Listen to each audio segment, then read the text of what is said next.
નગર પ્રાથમિક શિક્ષણ સમિતિના પૂર્વ અધ્યક્ષ અને જમીન વિવાદમાં ફસાયેલા દિલીપ ગોહિલને ચેક બાઉન્સ કેસમાં અદાલતે 2 વર્ષની સાદી કેદની સજા ફટકારી છે।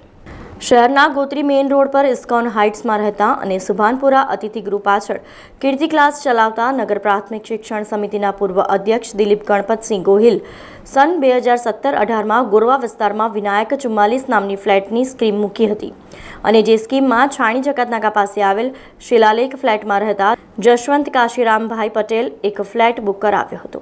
જે ફ્લેટ માટે જશવંતભાઈએ 2021માં તબક્કાવાર ચેકથી 62 લાખ ચૂકવ્યા હતા।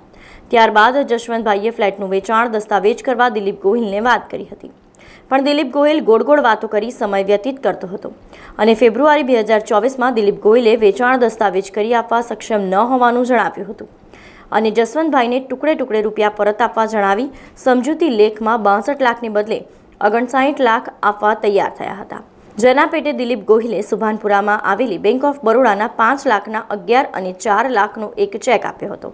જે ચેક જશવંતભાઈએ પોતાની બેંકમાં જમા કરાવતા ઇનસફિશિયન્ટ એટલે કે અપૂરતા નાણાકીય ભંડોળના શેર સાથે પરત આપ્યો હતો, જેથી જશવંતભાઈએ અત્રેની અદાલતમાં દિલીપ ગોહિલ સામે ધી નેગોશિયેબલ ઇન્સ્ટ્રુમેન્ટ એક્ટની કલમ 138 મુજબ કેસ દાખલ કર્યો હતો અને આ કેસમાં દિલીપ ગોહિલના બચાવમાં કોઈ વકીલ હાજર ન રહેતા અદાલતે દિલીપ ગોહિલને 2 વર્ષની સાદી કેદની સજા તેમજ 1 મહિનામાં 5 લાખના ડબલ ચૂકવવાનો આદેશ કર્યા હતા। એટલું જ નહીં, 1 માસમાં દિલીપ ગોહિલ રકમ ન ચૂકવે તો વધુ 6 માસની સાદી કેદની સજાનો હુકમ કર્યો હતો। દિલીપ ગોહિલ સામે કાઉન્સિલર પરાક્રમસિંહ જાડેજા દ્વારા જમીન મામલે પોલીસ ફરિયાદ કરવામાં આવી છે। આ ઉપરાંત દિલીપ ગોહિલ સામે HDFC બેંક, હરેશકુમાર ચિમનલાલ પટેલ, સ્વરૂપ કાશીરામ પટેલ, દર્શનાબેન કનૈયાલાલ દેત્રોજા દ્વારા પણ કોર્ટ કેસ કરવામાં આવ્યા છે, જે હાલ બોર્ડ પર છે અને આ તમામ કેસોનો વહેલી તકે ચુકાદો આવે તેવી શક્યતા છે।